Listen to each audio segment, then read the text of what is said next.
다 이루었다, 이런 제목으로 하나님의 말씀을 전하도록 하겠습니다.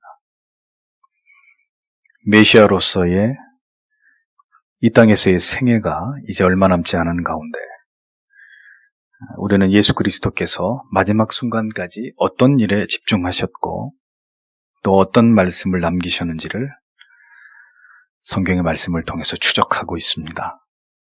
예수 그리스도를 구주로 믿는 모든 성도들에게 가장 중요한 것은 우리의 생명에 닿는 그날까지 그리스도에 대해서, 예수 그리스도에 대해서 알아가는 가장 고상한 지식을 추구하는 일에 천착하는 것입니다.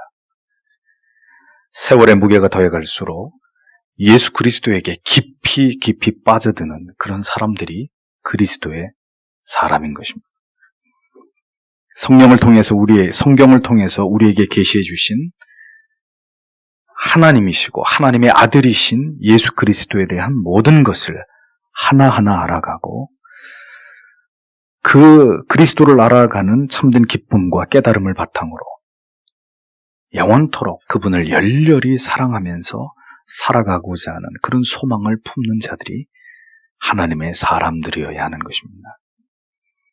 그리스도를 사랑하지 않는 사람은 복음에 대한 이해와 깨달음의 깊이가 더해질수록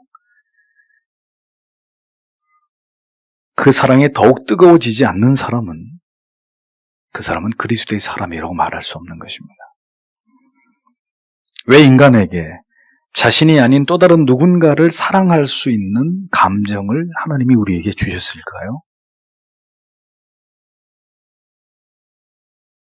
왜 이것이 사랑이라는 감정을 우리에게 느끼게 하셨을까요?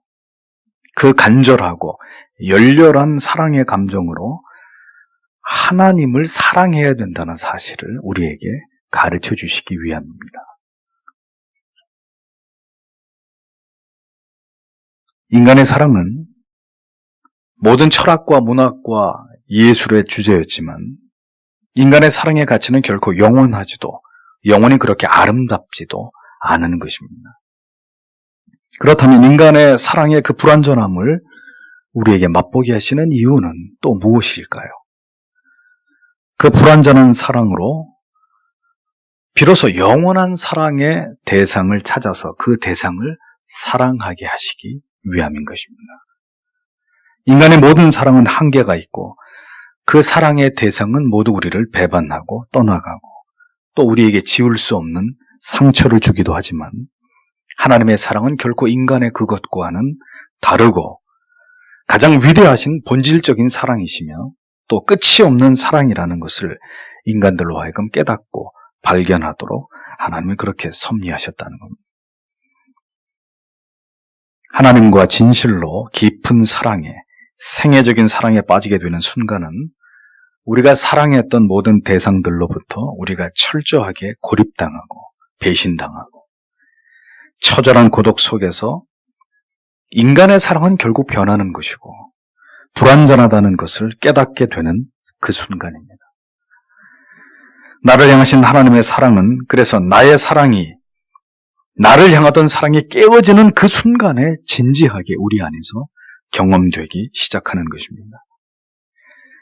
그렇기 때문에 우리가 심히 고통당하는 때는 바로 가장 깊이 하나님의 사랑을 체험하게 되는 때이다 라는 것을 잊지 말아야 합니다.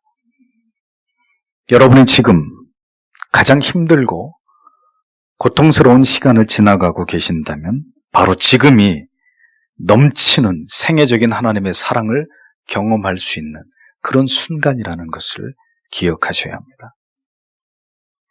그러나 만약 아직도 여러분이 자신의 삶에 대해서 스스로 아직은 견딜만하다 이렇게 느낀다면 그래서 여전히 진지하게 십자가를 정직하게 대면할 마음이 여러분 안에 생기지 않고 있다면 아직은 여러분은 하나님의 놀라운 사랑을 예수 그리스도의 깊은 사랑에 빠지게 될 순간이 아직 여러분에게 찾아오지 않았다는 것을 뜻하는 것입니다. 부디 십자가를 향해서 진지하게 그 앞으로 나아오는 자들이 되셔야 합니다. 회심을 경험한 그리스도인이든 아직 회심을 경험하지 않은 그리스도인이든 진지하게, 진실되게 십자가 앞으로 나아가서 주께서 우리에게 하시는 모든 말씀에 귀를 기울이면서 나를 위해 달리신 그 십자가 위에서 그분의 거칠어지시는 그 숨소리까지 귀를 기울이면서 우리에게 주시는 생명의 말씀과 그 교훈에 간절한 마음으로 영혼의 귀를 기울여야 한다는 것입니다.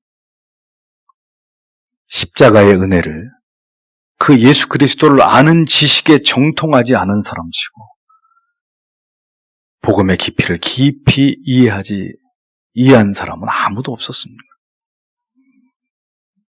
설교를 듣는 시간이 아니라 내 영혼이 주님을 만나는 시간이 되기를 소원하는 마음으로 모든 초점을 그리스도에게로 맞추려고 하는 진실된 노력이 여러분 안에 반드시 필요하다는 것입니다. 자, 그런 마음의 자세로 오늘도 성경의 말씀 속으로 들어가 보기를 원합니다. 오늘 성경 본문 23절, 24절을 다시 직역을 해보겠습니다. 그 다음에 군병들이 그들이 예수를 십자가에 못 박았을 때 그들은 그의 옷들을 취하였다. 그리고 그들이 4조각을 만들었다. 각각의 군인에게 1조각을 그리고 속옷을. 그런데 그 속옷은 꿰매지 않은 것이었다. 위로부터 전체를 통하여 짜여져 있었다. 그래서 그들이 서로들에게 말하였다. 우리가 그것을 찢지 말자. 다만 우리가 그것에 관하여 누구의 것이 될 것인지 제비를 뽑자. 성경이 성취되게 하기 위하여 말하기를 그들은 나의 옷들을 그들 자신들을 위하여 나누었다. 그리고 그들이 나의 옷에 대하여 제비를 던졌다. 그러므로 군인들은 이것들을 행하였다. 이렇게 기록이 되어 있습니다. 사형수에게 사형을 집행한 자들에게 그 죄수가 입었던 옷을 취하게 하는 것은 당시의 관행이었습니다. 아마도 그 옷을 입기 위한 용도라기보다는 한마디로 극악한 죄인을 죽인 일에 대한 자기들의 업적을 기념하기 위한 그런 차원에서 사형수의 옷을 나누어 갖는 어떤 이러한 관행이 생겨났던 것 같습니다. 예수님을 십자가에 못 박는데 동원된 병사의 수는 아마도 4명이 아니었습니까? 이렇게 짐작하게 되는 것은 주님의 겉옷을 4조각으로 만들어서 각각 이것을 취하였다고 성경이 기록하고 있기 때문입니다. 그러나 속옷은 통으로 짠 것이기 때문에 이 옷은 찢어서 나누어 가질 수 있는 것이 아니라 제비를 뽑아서 거기에 선택된 사람들이 이것을 갖기로 했다고 성경은 적습니다. 그런데 병사들이 이렇게 예수님의 겉옷과 속옷을 취하게 된 것은 그냥 우연히 혹은 관행을 따라 일어난 일이 아니라 바로 성경이 그것을 분명히 말씀하셨고 그 말씀이 성취되게 하기 위한 그런 일이었다고 성경은 분명히 적고 있습니다. 시편 21편 19절에 보면 저희가 내 옷을 나누고 내 옷을 제비 뽑나이다 라고 기록된 구약의 말씀이 확인됩니다. 그 말씀에 대한 성취라고 성경은 말씀하고 있는 것입니다. 예수님의 옷을 나누고 제비를 뽑은 일은 그냥 되어진 일이 아니라 구약 성경 말씀의 성취였다고 성경은 우리에게 설명하고 있는 것입니다. 그리스도의 순환당하심과 죽으심은 이 세상을 구원하시기 위한 하나님의 놀라운 계획이고 그 일이 그렇게 하나님의 섭리와 뜻대로 역사 속에서 분명하게 성취되고 그것이 이루어지고 있다는 증거들을 성경은 이렇게 증언하고 있는 것을 보여주는 것입니다. 예수 그리스도의 옷을 취해서 그리스도를 욕보이는 이러한 병사들의 행동까지도 그냥 일어난 것이 아니라 모두가 하나님의 놀라운 섭리의 한 부분이라는 것을 우리는 알 수 있는 그런 대목입니다. 이러한 말씀의 성취의 증거들을 통해서 우리는 하나님의 위대하심을 깨닫게 되는 것입니다. 메시아와 관련되어진 모든 일들이 결코 우연이거나 우발적인 일들이 아닌 하나님의 놀라운 섭리와 계획하심 속에서 필연적으로 일어나게 된 그런 일이라는 것을 알게 되는 것입니다. 하나님의 뜻과 계획하심은 반드시 역사 속에서 이루어지고 또 성취되고 완성되어져 가고 있다는 사실을 오늘도 성경은 우리에게 말씀합니다. 역사의 수레바퀴를 돌리는 것은 결코 인간의 몫이 아니라는 겁니다. 그것은 전능하신 여호와 하나님, 모든 것을 아시고 모든 것을 이루시고 온 우주를 통치하시고 보존하시고 섭리하고 계시는 하나님께 속한 일이라는 것을 우리는 절대 잊지 말아야 하는 것이죠. 누가 감히 자신과 그리고 민족의 미래를 점칠 수 있다는 말입니까? 누가 한반도의 낙관적인 통일을 운운하고 또한 하나님의 섭리와 뜻에 대해 함부로 추측을 하고 그것을 가늠한다는 말입니까? 감히 어찌 한낱 인간 따위가 하나님의 뜻과 계획을 알 수 있다는 말입니까? 하나님께서는 오늘도 모든 국가와 민족과 한 시대 속에 살아가는 모든 사람들과 이 온 세상과 우주를 하나님의 뜻대로 운행하시고 모든 일들을 하나님의 계획대로 진행하고 계십니다. 결코 사람의 예측대로 되어지는 것이 아니라 모든 것은 하나님의 뜻대로 되어지는 것일 뿐이라는 겁니다. 인간이 가장 안전하다고 믿는 것도 또 가장 평안하다고 느끼던 때에도 하나님은 얼마든지 일순간에 그 모든 것들을 깨뜨려 버릴 수 있는 그런 분이시고 두려움 속에서 모든 희망을 포기하고 절망에 빠지게 될지라도 하나님이 역사하시면 그 무너지는 절망과 두려움이 희망과 평안으로 영원한 죽음이 영원한 생명으로 바뀌어질 수 있는 것이 그것이 하나님이 행하시는 일들이라는 것입니다. 하나님의 주권에 달려있는 것이지 사람이 좌우하는 문제가 될 수 없다는 것입니다. 언제든 멸망이 임할 수 있고 죽음이 찾아올 수 있는 것이고 언제든 오늘의 우리의 모든 괴로움과 고통이 또 즉시 종식되고 새날이 올 수도 있는 것, 그 모든 일들이 하나님에 의해서 이루어지는 일들이라는 것입니다. 하나님의 손에 달려있는 일들이라는 것이죠. 그러므로 인간은 전능하신 하나님의 손 아래서 겸손해야 하는 것입니다. 자신의 인생이 마치 자신의 것인 마냥 마음대로 결정하고 판단하고 행동하는 그런 어리석음들을 버려야 하는 것이죠. 성경이 보여주는 이러한 놀라운 구약과 신약의 통일성, 연관성은 이것이 바로 정교한 하나님의 계시이고 죄인을 구원으로 인도하는 놀라운 능력이 되는 생명의 말씀이라는 사실을 우리에게 확인시켜주는 증거가 아닐 수 없습니다. 어떤 종교가 이토록 놀랍고 치밀한 진리의 체계와 수많은 계시의 비밀과 그 깊이를 헤아릴 수 없는 심오한 담론의 주제들을 그 안에 담고 있다는 말입니까? 우리가 믿고 있는 이 기독교는 이와 같이 철저한 하나님의 계시의 진행과 성취를 보여주고 있는 절대적인 진리인 성경을 토대로 하고 있는 매우 신뢰할 만한 종교라는 것을 알고 계셔야 합니다. 샤머니즘적이고 토테미즘적인 인간이 가지고 있는 가장 어떤 기본적인 종교성에 의존하는 그런 저급한 종교와는 차원이 다른 그런 종교라는 것을 우리가 알아야 한다는 것입니다.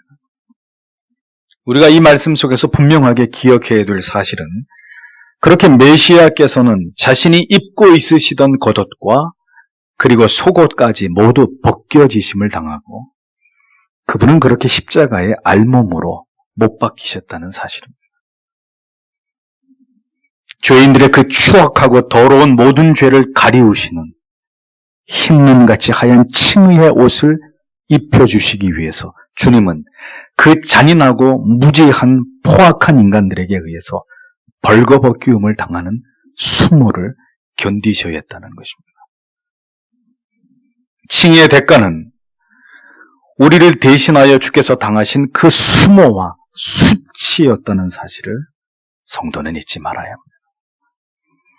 아담과 하와에게 가죽옷을 지어 입히기 위해 희생당한 짐승처럼 그리스도는 그렇게 우리에게 빛나는 칭의의 세마포를 입히시기 위해서 하나님의 아들이 알몸이 되셔야 했다. 이 사실은 칭의의 은총을 입은 자들의 가슴 속에 영원히 잊혀지지 않아야 할 가슴에 새겨져야 될 진리입니다.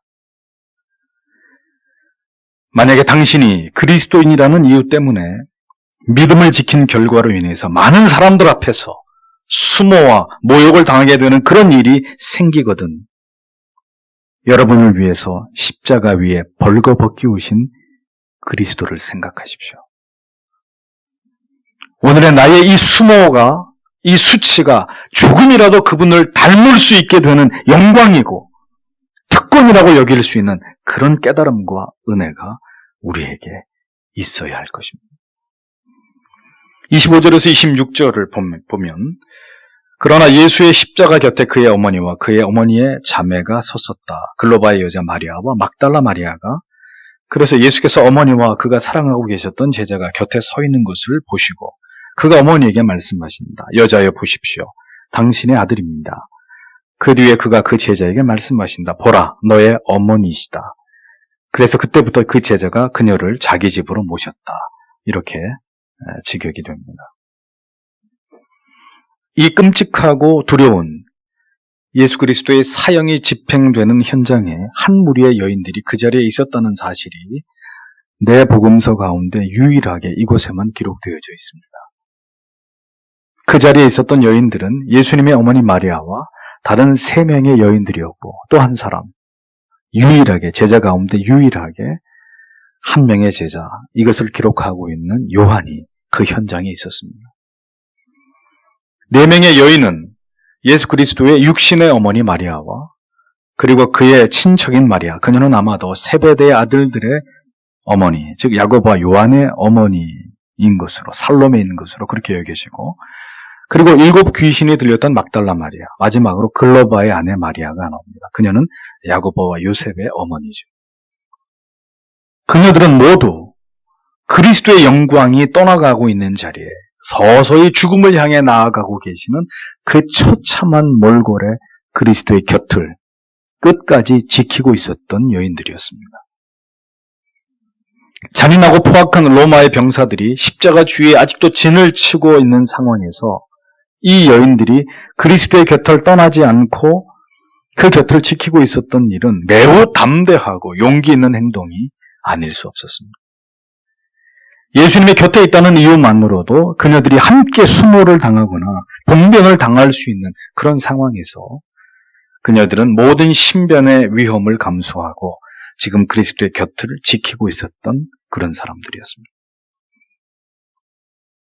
사랑은 언제까지나 그 곁을 지키고 끝까지 함께하는 것임을 이 여인들은 우리에게 보여주고 있습니다. 그리스도께로부터 잊을 수 없는 사랑을 받은 여인들, 그리스도를 깊이 사랑하고 있는 여인들, 그녀들은 끝까지 그 사랑을 가슴에 간직한 채로 자신들을 돌아보지 않고 고난당하시는 그리스도와 함께 그 자리에 있었던 자들로 성경은 기록하고 있습니다. 제자들은 전부 다 뿔뿔이 다 도망쳐버렸지만 그리스도의 마지막을 함께한 여인들, 그녀들은 그리스도의 십자가의 달리심과 운명하심을 보았고 또 무덤에 향품을 넣기 위해 찾아갔고 결국 그곳에서 부활하신 주님을 만나는 영광까지 누리게 되었던 그런 여인들이었습니다.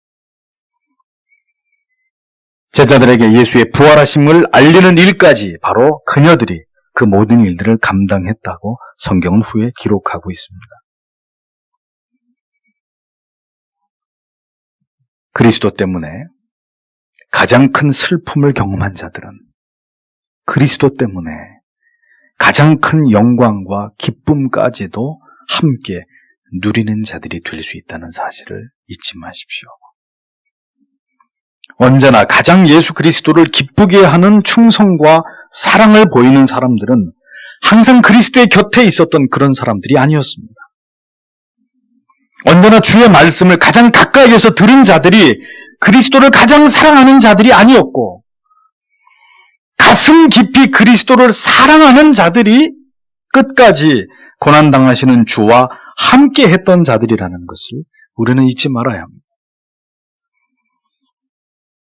많은 말씀을 듣고 많은 진리를 알면 그리스도와 함께 고난을 받는 자리로 나아갈 수 있는 것입니까? 진리에 대한 어떤 뛰어난 지식과 오랜 세월 교회를 다니는 신앙의 연륜만 있으면 그것 때문에 그리스도와 모든 그 치유의 자리를 함께 할 수 있는 그런 믿음이 저절로 생겨나는 것입니까?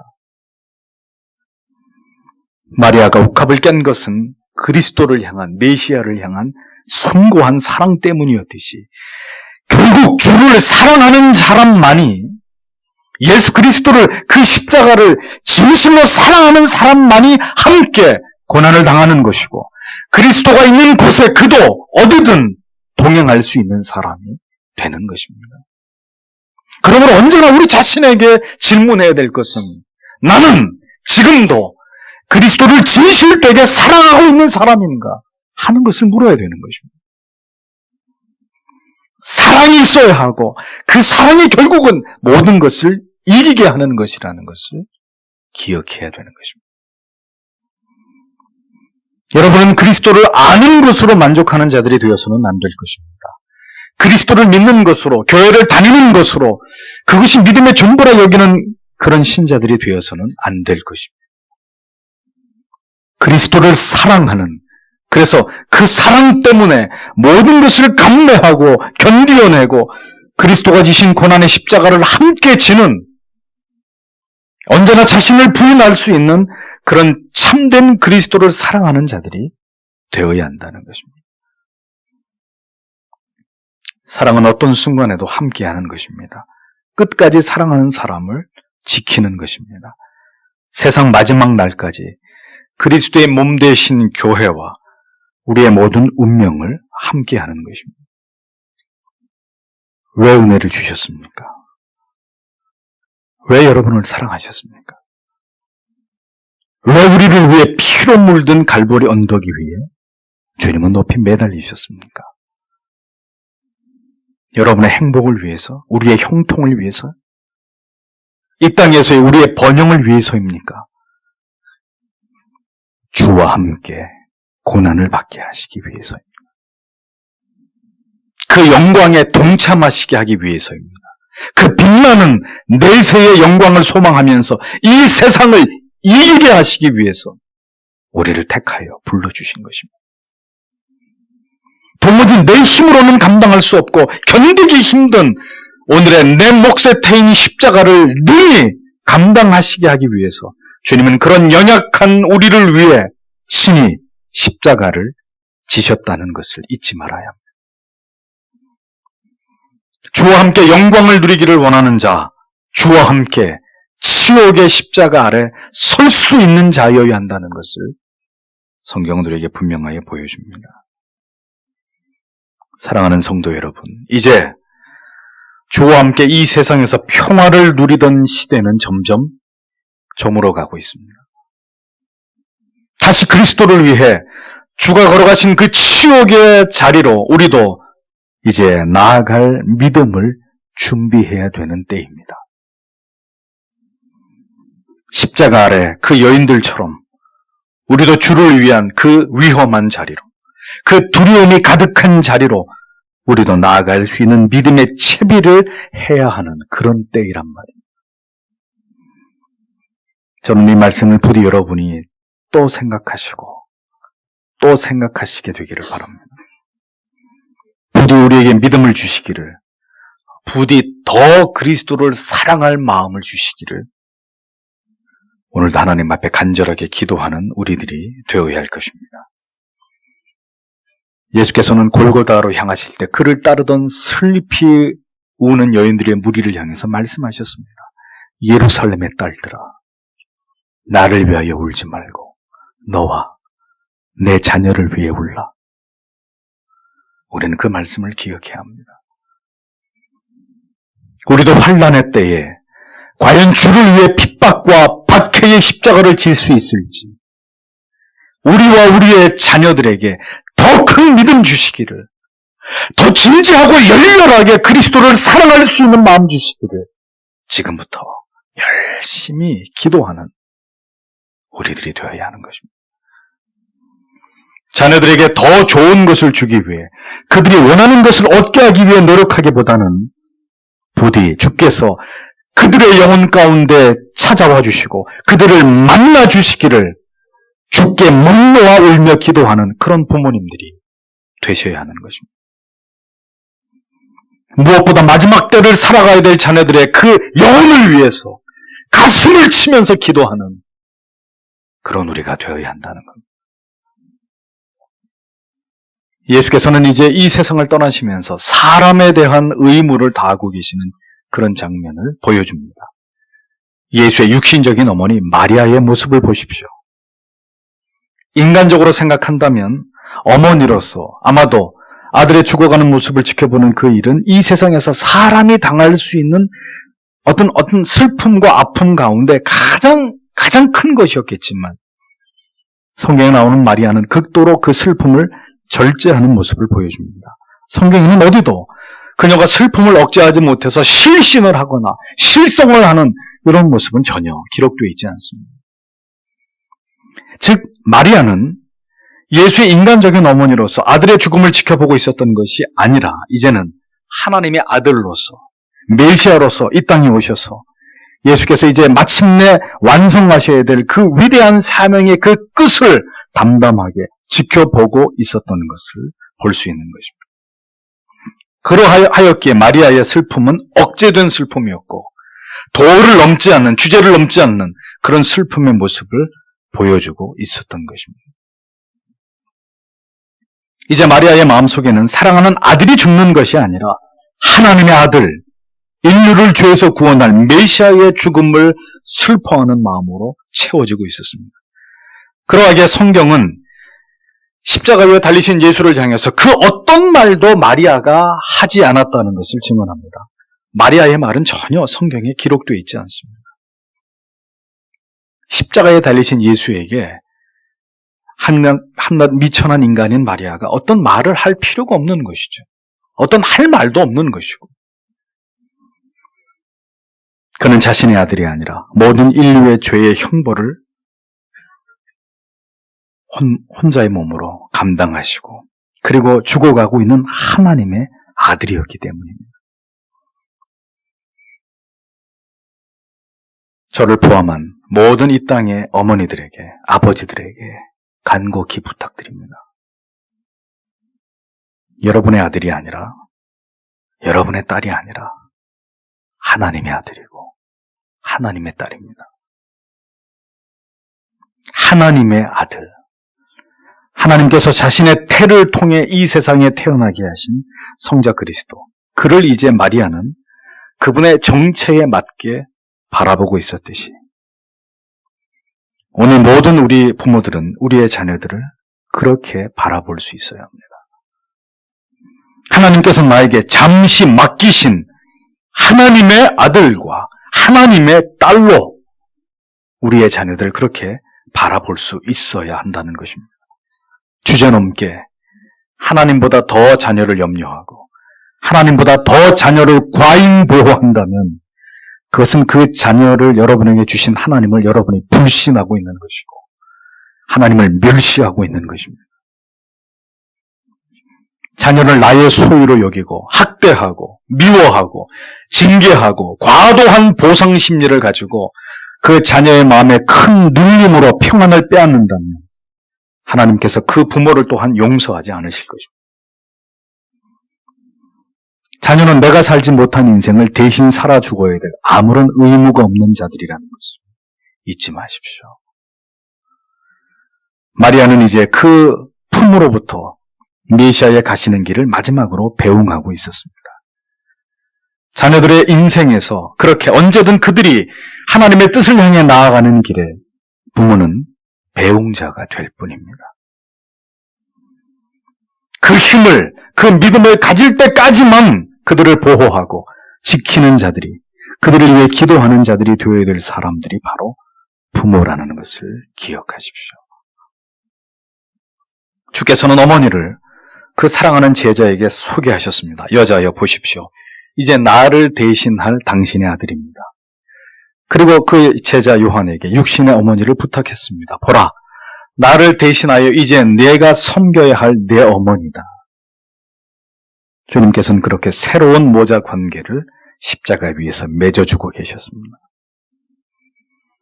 주님의 이 말씀은 이제 메시아로서의 마지막 부탁이셨습니다.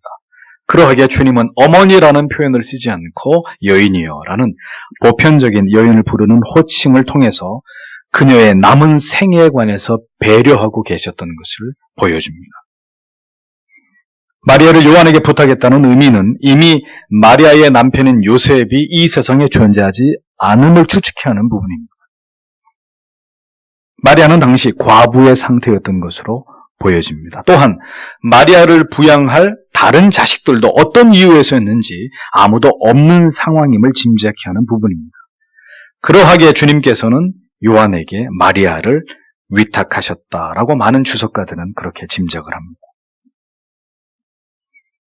예수님께서는 이제 죽음을 눈앞에 둔 상황에서 마지막으로 육신의 어머니인 마리아를 염려하면서 자신이 죽고 난 이후에 마리아가 겪게 될 어려움을 생각하면서 마리아의 앞날을 제자에게 위탁하고 계셨습니다. 마지막 순간에도 한 여인을 향한, 어머니를 향한, 한 유약한 인간을 향한 메시아의 사랑의 배려를 잊지 아니하시는 주님의 그 사랑을 우리는 확인할 수 있는 대목입니다. 사랑하는 성도 여러분, 육신의 어머니인 마리아의 남겨진 삶을 염려하시는 주께서 오늘 의지할 곳 없는 점점 육신이 후패하여지고 힘이 없어지고 있는 여러분의 노후를 염려하지 않으시겠습니까? 기댈 곳 없는 불확실한 여러분의 노후에 대해서 염려하시고 여러분의 생명이 끝나는 그 순간까지 이 세상에서의 삶에 대해서 우리의 구주께서 우리를 배려하시지 않겠습니까? 사는 날 동안 마침내 우리의 인생에 황혼이 찾아오게 되더라도 무엇을 먹을까? 무엇을 입을까? 그런 것들 따위로 염려하지 않으시기를 바랍니다. 요한은 예수님의 말씀에 순종하여 그때부터 마리아를 자기 집에 모셨다고 성경은 기록합니다.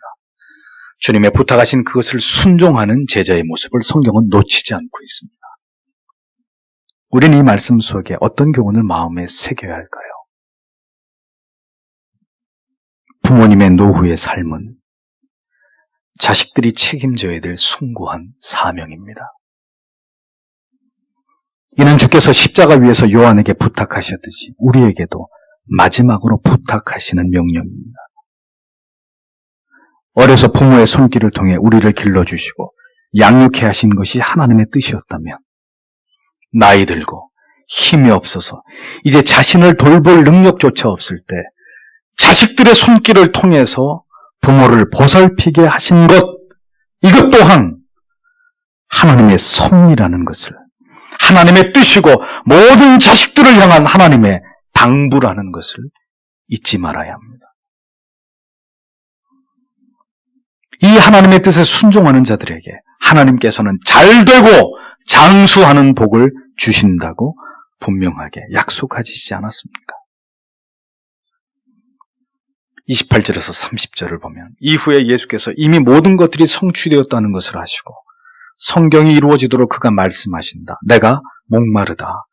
신포도주로 가득 찬 그릇이 놓여 있었다. 그래서 신포도주로 가득 찬 해명을 우슬초 주위에 둘러 묶어서 그들이 그의 입으로 가까이 가져갔다. 그래서 그 예수께서 신포도주를 받으셨을 때에 말씀하셨다. 그것이 성취되었다. 그리고 그가 머리를 숙이시고 영혼을 넘겨주셨다. 이렇게 번역이 됩니다. 주님께서는 십자가 위에서 운명의 시간이 다가오고 있는 그 순간에 모든 것이 이룬 줄을 아셨다고 말씀했습니다. 이룬 줄이라고 번역된 헬라어 테텔레스타이라는 뜻은 끝나다, 완성하다, 성취하다 이런 뜻을 내포하고 이 본문에서는 그것이 성취되었다 이런 의미로 사용되었습니다. 성부 하나님께서 성자에게 위탁하신 모든 것, 구속의 사명이 이제 완성되어졌다는 것을 주님이 아셨다는 것입니다. 우리에게도 지난 우리의 인생이 어떠했는지를 알게 되는 시점은 우리의 죽음을 직전에 둔 그 시간일 것입니다. 너무 늦은 시간이지만 그때가 되면 내가 하나님 앞에서 과연 잘 살았는지, 아니면 후에 막 급한 그런 인생을 살았는지, 우리도 우리의 생명의 불꽃이 거의 꺼져가는 그 순간에 그것을 떠올리게 될 것입니다. 그때에 우리 모두 부디 우리를 이 땅에 보내신, 우리를 지으시고 하나님의 자녀로 불러주신 그 궁극의 목적이 모두 내 인생 속에 이루어졌다는 사실에 대해서 우리가 그것을 감격적으로 깨닫고 감사의 눈물을 흘리면서 주님의 품에 안기게 되는 그런 우리의 인생의 마지막이 되도록 우리는 주께 기도해야 될 것입니다. 왜? 무엇을 위해서? 무엇 때문에 살아가는 인생인지를 알아야 합니다. 인생의 그 마지막 순간에 우리는 반드시 우리의 인생에 대한 최종 평가가 우리의 양심에 선고될 것이라는 사실을 기억해야 합니다. 더 하나님 앞에서 올바른 길을 걸어가며 더 하나님의 부르심의 목적과 뜻에 충실한 오늘을 살아가기 위해서, 그래서 우리는 오늘도 더 열심히 노력하는 성도가 되어야 합니다. 인성을 가지신 주님은 십자가 위에서 그 몸이 느끼는 고통에 대해서 한마디 신과 같은 말씀으로 그 고통의 괴로움을 토해내셨습니다. 내가 목마르다. 그러나 이 말씀조차도 성경의 말씀을 청취하기 위한 말씀이라고 성경은 기록합니다. 시편 69편 21절에 저희가 쓸개를 나의 식물로 주며 가랄 때에 초로 마시웠나니, 이 말씀에 성취한 것이죠. 구약의 예언대로 주님은 신포도주를 받으셨으나 이것을 거절하시고 이제 마지막 외마디 말씀을 남기시고 운명하셨다고 성경은 적습니다. 그 마지막 말은 다 이루었다라는 말씀이었습니다. 주님은 그렇게 이제 그 육신을 괴롭히던 모든 고통에서 노임을 받으셨고, 그리고 이 세상에 오신 궁극의 목적과 사명을 모두 이루어내셨습니다. 베들레헴 마국간에 오신 아기 예수께서는 그렇게 33년의 생애를 모두 마치시고 지옥의 영원한 형벌과 하나님과 완전한 단절로부터 하나님의 백성들이 다시 영원한 구원과 생명으로 나아갈 새 길을 활짝 열어놓으신 것입니다. 하나님의 모든 구속의 계획을 이루셨고 율법의 모든 요구를 이루셨고 죄인이 받을 영원한 형벌의 대가를 그분은 완전히 지불하셨습니다. 구약의 모든 의식법의 상징과 표상을 모두 완성하셨고 구약의 모든 예언을 성취하셨습니다. 고통의 모든 잔을 한 방울도 남김없이 다 받아 마신 위대하신 메시아의 이 땅에서의 삶이 그렇게 모두 성취되셨음을 선언하시는 주님의 그 선언으로 마무리가 되었던 것입니다. 주님의 이 마지막 선언은 모든 하나님의 백성들에게 가장 큰 기쁨이요, 감격이요, 감사의 제목이 되는 것입니다. 우리는 성탄절을 기뻐하고 즐거워할 것이 아니라 사실 그렇게 그리스도께서 죄인들을 위한 모든 대속의 사명을 완성하신 바로 그날을, 그것을 기뻐하고 그 그리스도의 마지막 선언에 대해서 감격하는 자들이 되어야 하는 것이죠. 그리스도께서 다 이루심으로 우리는 모든 율법의 정죄로부터 영원히 벗어날 수 있는 것이고 우리의 죄와 그 죄의 저주 아래서의 모든 지옥의 영원한 고통의 형벌로부터 우리는 영원히 벗어나게 된 것입니다. 우리는 그리스도의 대속의 사명을 모두 다 그가 이루신 것을 통해서 하늘의 법정에서 영원히 무죄의 선고를 받는 자들이 되는 것입니다.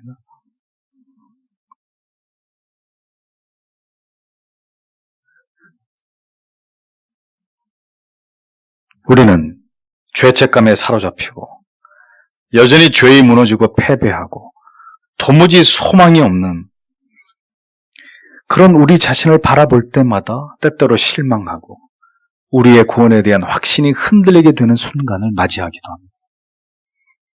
그러나 그런 순간마다 여러분들이 분명하게 떠올리셔야 되는 것은 바로 다 이루었다 하신 주님의 마지막 이 선언입니다. 내가 너를 위하여 모든 것을 다 이루어냈다. 너의 모든 죄를 위해 그 죄의 영원한 형벌로부터 너를 건져내기 위한 모든 대속을 단번에 영원히 너를 위해 내가 성취했다. 이루었다. 우리는 주님의 이 선언에 다시 힘을 얻고 용기를 얻고 그 십자가 아래서 다시 새 힘을 얻는 하나님의 자녀들이어야 한다는 사실을 절대로 잊지 말아야 합니다. 그러므로 성도 여러분, 우리는 십자가를 사랑하는 자들이 되어야 합니다. 그 십자가 앞으로 즐겨 나아가는 자들이 되셔야 합니다. 죄로 인해 또다시 죄에 넘어진 실패로 인해서 만신창이가 되고 도무지 고개를 들 수 없을 만큼 우리 자신에 대해서 부끄러움과 수치를 느끼게 될 때 우리의 모든 죄 짐을 지시고 십자가에 오르사 다 이루었다라고 선언하신 그 주님 앞으로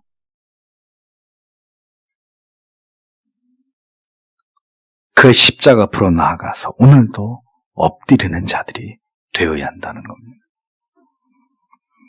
오라 우리가 서로 변론하자. 너희 죄가 주홍 같을지라도 눈과 같이 희어질 것이요 진홍같이 붉을지라도 양털같이 되리라. 이사야 1장 18절은 이렇게 말씀하고 있고 여호와는 자비로우시며 은혜로우시며 노하기를 더디하시며 인자하심이 풍부하시도다. 항상 경책지 아니하시며 노를 영원히 품지 아니하시리로다. 우리의 죄를 따라 처치하지 아니하시며 우리의 죄악을 따라 갚지 아니하셨으니 이는 하늘이 땅에서 높음같이 그를 경외하는 자에게 그 인자하심이 크심이로다. 동이 서에서 먼 것 같이 우리의 죄과를 우리에게서 멀리 옮기셨으며 아비가 자식을 불쌍히 여김같이 여호와께서는 자기를 경외하는 자를 불쌍히 여기시나니 이는 저가 우리의 체질을 아시며 우리가 진토뿐임을 기억하심이로다 라고 시편 103편 8절에서 14절은 고백하고 있습니다. 마귀는 자꾸 우리의 죄사함을 의심케 합니다. 주께서 다 이루었다 하신 말씀을 의심케 하고 여전히 우리의 모든 죄에 대한 완전하신 속죄와 칭의의 선언을 부정하거나 회의하게 만듭니다. 죄가 무서운 것은 하나님의 진노를 사는 일이기 때문이기도 하지만 우리의 구원에 대한 확신을 자꾸 의심케 하고 죄사함의 확신이 무너지도록 우리를 끊임없이 흔들기 때문입니다. 주께서 모두 이루셨으니 우리는 죄를 지어도 상관없다고 생각하는 이런 성도는 아마 이제 우리들 가운데는 아무도 없을 것이라고 믿습니다. 그런데 우리의 또 다른 고민은 무엇이냐? 그럼에도 불구하고 계속 죄를 범하고 있는 내 자신의 이 절대 무능에 대한 어떤 회의, 이런 내가 과연 구원받은 하나님의 자녀일까 하는 끊임없이 피어나는 의심입니다. 그러나 성도 여러분, 이 주의 선언에 귀를 기울이십시오. 우리의 노력 때문이 아니라 주가 다 이루셨다 하심으로 우리의 모든 죄책은 영원히 사라져버린 것입니다. 우리는 이제 태산 같은 죄책감이 아닌 칼날 같은 죄의식만을 가지고 살아갈 뿐입니다. 그리고 그 죄악의 넘어짐 앞에서 언제나 애통해하며 또다시 가난한 심령으로 그리스도의 십자가 앞으로 나아가서 우리의 이러한 무능함과 유약함에 대해서 여전히 죄를 짝하여 넘어지는 연약함에 대해서 주께 고하면서 우리의 죄를 사하시고 죄를 이길 힘과 십자가의 보혈의 능력을 우리에게 부어주시기를 우리는 간구해야 되는 그런 하나님의 자녀라는 것을 잊지 말아야 합니다. 주님께서는 운명하시는 순간에 대해서 한글 성경은 영원히 돌아가시니라 이렇게 번역을 했습니다. 이후에 다른 복음서에는 아버지여 내 영혼을 아버지의 손에 부탁하나이다 라고 말씀하신 다음에 운명하신 것으로 그렇게 기록되어 있습니다. 원문에는 영혼이 돌아가시니라가 아니라 원문에는 영혼을 넘겨주셨다 이렇게 기록되어 있습니다. 그렇기 때문에 우리는 이 그리스도의 최후를 보면서 죽음이 무엇인지에 대해서 생각해 볼 필요가 있는 것입니다. 죽음이 무엇이냐? 죽음은 우리의 영혼을 다시 그 조물주의 손에 넘겨드리는 것입니다. 하나님께서 우리에게 주신 영혼을 다시 하나님께서 넘겨받으시는 것이라는 거죠. 그 주인에게로 다시 내 영혼이 돌아가는 것, 그것이 죽음입니다. 다시 하나님의 손으로 돌아가는 것. 마지막 날 나팔 소리가 울려 퍼지고 이 땅에 묻혀있던 우리의 육신과 영혼이 다시 결합되기까지 하나님의 손에 우리의 영혼을 잠시 맡겨두는 것이 무엇이라고요? 죽음이다. 그 하나님의 품 안에서 그리스도의 재림 이후 궁극의 새 하늘과 새 땅의 영원한 삶으로 들어가기까지 우리의 영혼을 맡겨둔 채로 이제 모든 근심과 걱정과 염려에서 벗어나서 참된 안식으로 들어가는 것이 바로 성도의 죽음이라는 것입니다. 나중에는 시간이 없을 것 같아서 여러분과 저의 가족들에게 미리 말씀드립니다. 제가 죽을 때는 절대로 울지 마시고 제가 늘 입던 이 양복을 저에게 입혀주세요. 다른 호들갑 떨 필요 없고 뭐 삼배로 된 거 그런 이상한 거 입히면 제가 눈을 번쩍 뜰지도 몰라요. 우리가 주의 부르심을 받게 될 때 진정으로 기뻐하고 감사하고 그리고 즐거워해야 합니다. 천국으로 떠나는 성도들을 울면서 그렇게 떠나보내는 게 아니라 우리는 기쁨의 찬양을 부르면서 환송을 해야 됩니다. 왜 울어요? 절대로 울 일이 아니에요. 우리의 생애 속에서 가장 기쁜 날이고 가장 영광스러운 날이 성도의 죽는 날입니다. 정말 가슴을 치면서 슬퍼해야 되는 것은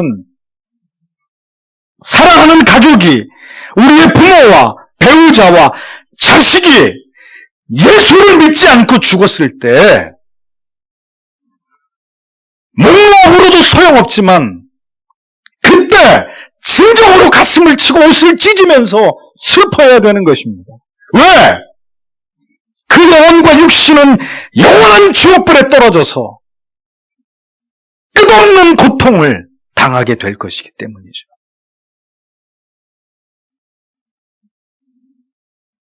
우리가 죽는 시점은 더 이상 이 세상에서 살아가야 할 이유가 없을 때 하나님이 우리를 부르시는 것입니다. 우리는 우리의 영혼을 그때 하나님의 손에 맡기게 될 것입니다. 주께서도 더 이상 이 세상에 머무실 이유가 없으신 모든 것을 이루신 그 순간 그 직후에 이 세상을 떠나셨잖아요. 초가 조용히 꺼지듯이 그렇게 주 앞에 하루도 더 살 이유가 없을 때 우리의 생명을 하나님이 취하시는 것입니다. 저는 그렇게 죽기를 기도합니다. 어떻게 해요? 저는 죽는 날 바로 전날까지 주의 일을 하다가 죽고 싶습니다. 나이 들고 병들어서 그렇게 시름시름 고통당하다 가는 게 아니라 살아있는 동안에는 생명 있는 동안에는 주를 위해서 헌신하다가 내 나이가 몇이 됐든 간에 그러다 죽음이 찾아오면 그 직전까지 불을 밝히다가 슉 꺼져버리는 초와 같이 그렇게 주님께로 돌아가기를 간절히 소망합니다. 그러나 그 순간은 오직 하나님만이 아시겠죠. 얼만큼 이 세상에 살다가 하나님께 가야 하는지 그것은 하나님께서 아시고 결정하신 일이겠죠. 조금 더 살다가 가시지. 그건 우리의 생각입니다. 조금 더 살고 싶습니다. 또는 지금 저를 데려가 주십시오. 다 주제넘은 말들입니다. 내가 그걸 원한다고 해서 그렇게 되는 건가요? 여러분은 무엇을 위해 살고 계십니까? 이 세상에 존재하시는 목적에 충실하게 살아가고 계십니까? 늙으면 다 죽어야 되는 것이 아니라 내게 주신 사명을 잘 감당했고 그것을 완수했는지를 생각해 봐야 합니다. 그날은 우리를 부르시는 날이 될 것이기 때문에. 왜 노역과 고집을 부리고 늙어서도 여전히 추악하고 하나님의 뜻을 분별하지 못하고 교회를 어지럽히고 성도들에게 고통을 주는 일들을 행하십니까? 성도의 마지막이 노년이 그렇게 되어서는 안 되는 거예요.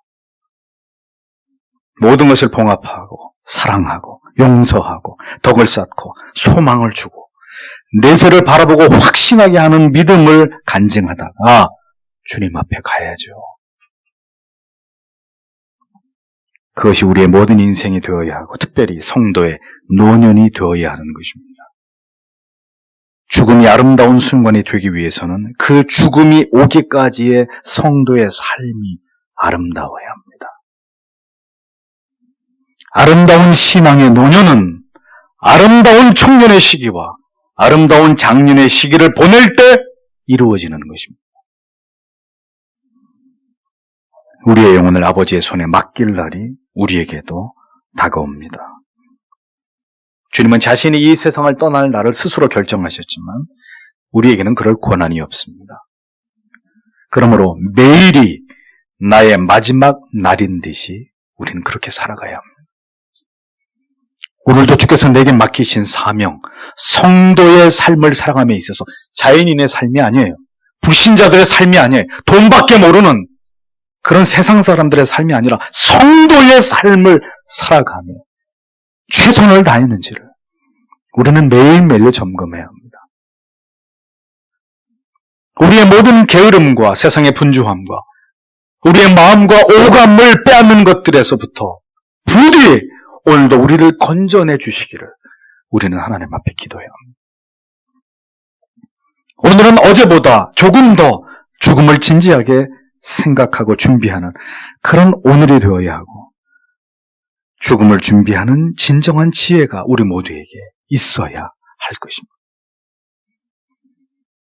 성도의 죽음도 주님의 죽으심처럼 그렇게 담기를 소원합니다.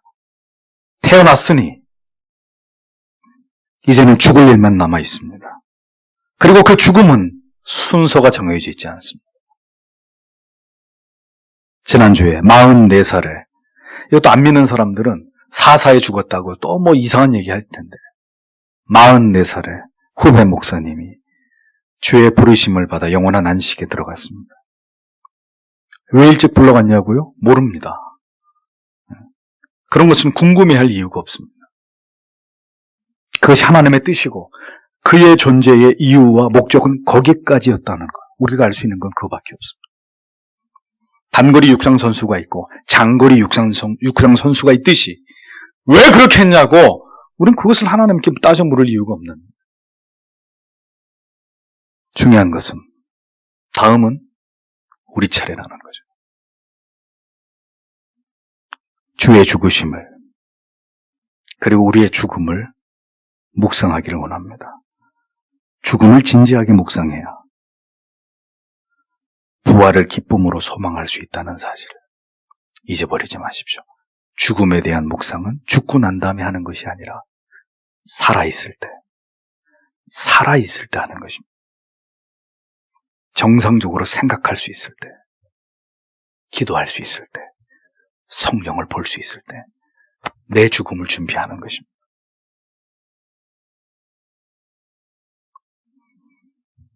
우리의 영혼을 아버지의 손에 맡길 날이 우리에게 그 주신 것을 다시 다 찾아가실 날이 우리에게도 다가오고 있습니다. 더욱 주를 영화롭게 하며 이 땅에 우리를 보내신 뜻을 우리도 모두 다 이루어드리고 그리고 주님 앞에 서는 그런 하나님의 사람들이 되어야 하지 않겠습니까?